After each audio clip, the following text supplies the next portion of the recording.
Asia का सबसे बड़ा मदरसा है। इस मदरसे में दुनिया भर से लोग पढ़ने आते हैं। भारत की आज़ादी में इस मदरसे का बड़ा योगदान रहा। 70 एकड़ में फैला ये मदरसा आज पूरे भारत को अपनी गौरव गाथा सुना रहा है।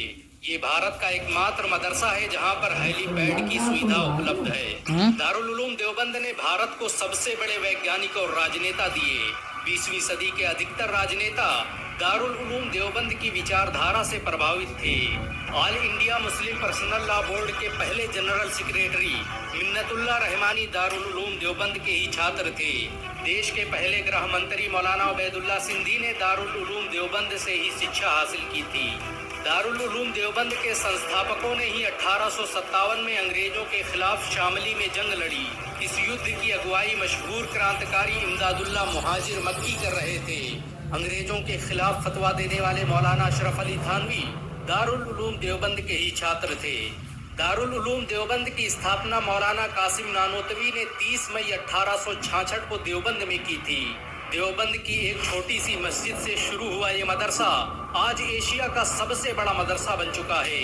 इस मदरसे के पहले छात्र महमूदुल हसन और पहले उस्ताद महमूद थे।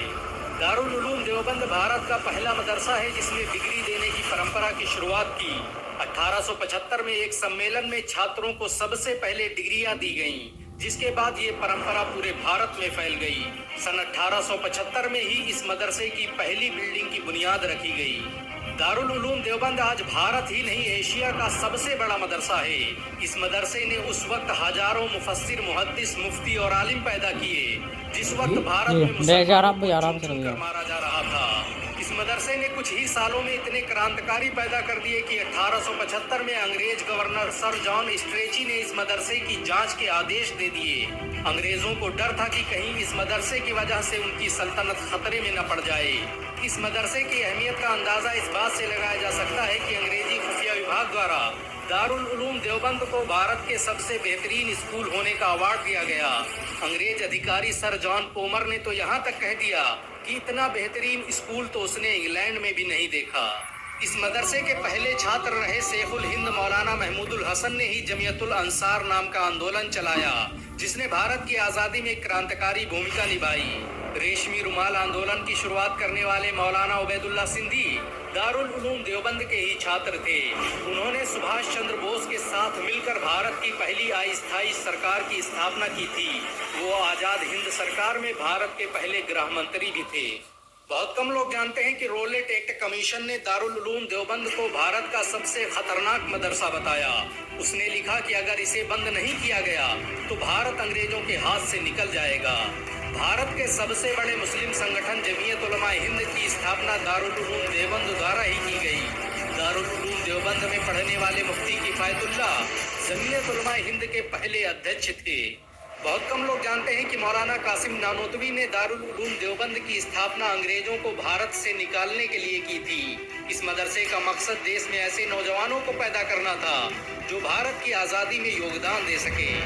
आपको ये जानकर शायद हैरानी हो कि दारुल उलूम देवबंद के छात्र रहे मौलाना महमूदुल हसन ने ही 1920 में गांधी को महात्मा का लक़ब दिया।